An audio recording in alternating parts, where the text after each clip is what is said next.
So, good morning sir, good morning sa inyong lahat. This is Chapter 9, Rizal's Grand Tour of Europe with Viola 1887.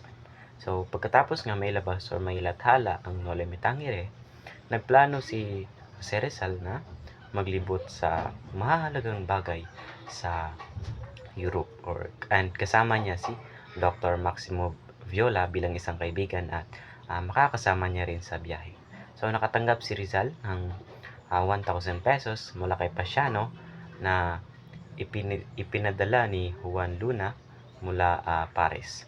So agad niya, nung natanggap ni Rizal yung 1,000 pesos, agad niyang binayaran si Viola ng 300 pesos na inutang niya para dun sa pag-publish ng kanyang novel or yung Noli Me Tangere. So dahil nga may sapat na pera na siya or may sapat na pera na si Jose Rizal, handa na siyang maglakbay bago bumalik sa Kalamba. So ang unang lugar na pinuntahan niya ay ang Potsdam. Malapit ito sa Berlin.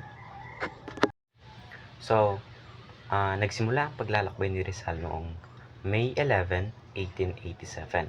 So umalis sina Rizal at Viola mula Berlin sakay ng tren. So sa panahon na yon, tagsibol or summer, kaya maganda ang paligid, namumulaklak yung mga bulaklak and masigla yung mga nayon. So ayon kay Viola, dala ni Rizal ang lahat ng sulat mula sa kanyang pamilya at sa mga kaibigan.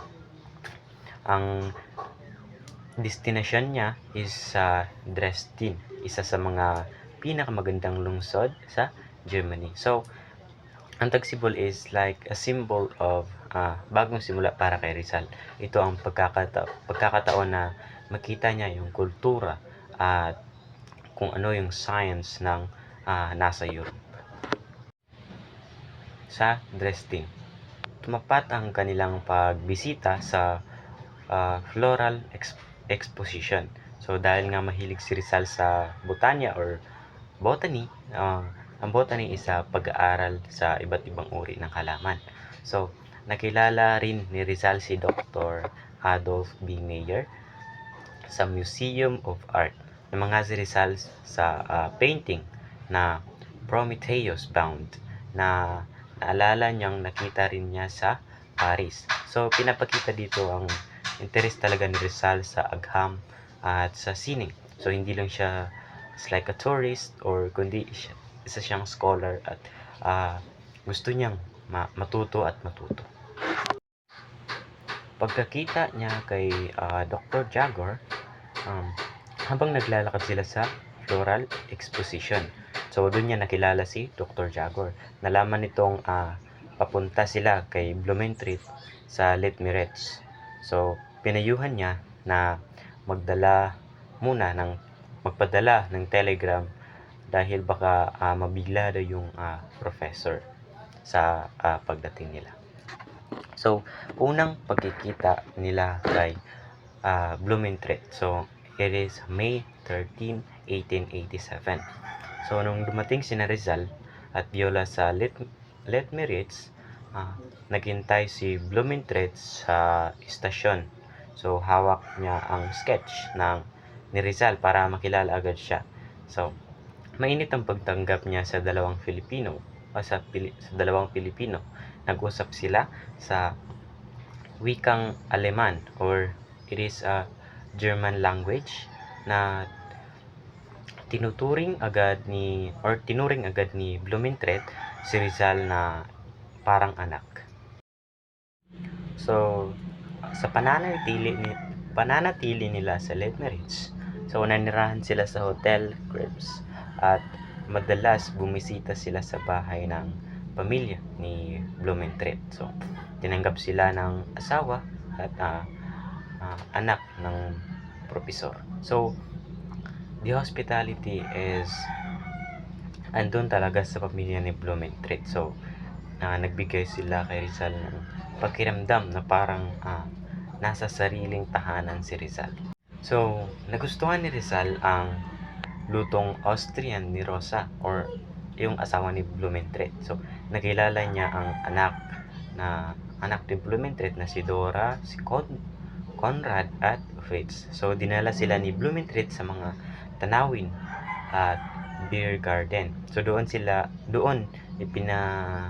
pinakita ni Rizal ang husay niya sa Aleman or sa German language na ikinahanga ng mga lokal na mga mamamayan doon. The Tourist Club at pagpipinta. So, inanyayahan si Rizal sa Tourist Club kung saan nagbigay siya ng talumpati sa Aleman. So, pinuri niya ang Austria at mga tao roon. Malakas ang pagpalakpak ng mga nakikinig.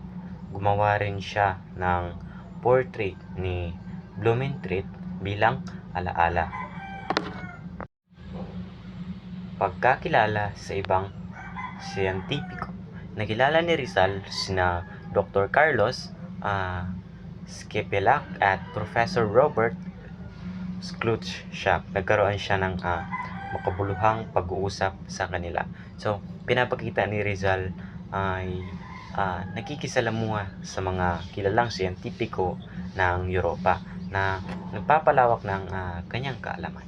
So, ang pag-alis nila sa Leitmeritz noong May 16, 1887. So naghandog sina Rizal at Viola ng farewell dinner para kay Blumentritt. Nang umalis sila, nagpaiyak ang pamamaalap. So sa mga sumusunod na sulat, ay pinapahayag ni Rizal ang kanyang pagmamahal sa pamilya ni Blumentritt, lalo na kay Dora. So pagkatapos ng Leitmeritz, pumunta sila sa Prague. So nakilala nila si Professor Wellcome at pamilya nito. Namasyal sila sa mga makasasayang lugar gaya ng libingan ni Copernicus at tulay ni San Juan Nepomuceno. So ang pagbisita nila sa Prague ay nagbigay kay Rizal ng karagdagang kaalaman at sagham at isa na rin sa kasaysayan. Pagdating nila sa Bonn, ayon kay Viola, walang mahahalagang nangyari doon. So, hindi lahat ng lugar ay may makabuluhang karanasan si Rizal. Ngunit, bahagi pa rin ito ng kanilang destinasyon. So, noong May 20, 1887, dumating sila sa Vienna, capital city ng Austria-Hungary. So, nabighani si Rizal sa kagandahan ng lungsod, sa mga walls, image, sa musika or music at waltz. Tinawag itong Queen of Danube. So, ang Vienna is a symbol of culture at sining ng Europa. So, para kay Rizal, ito ay inspirasyon niya at karanasan na magpapalawak ng kanyang pananaw at kaalaman. Ganito naman po ang akin at ipapatuloy ko ito ni Alea Ganag.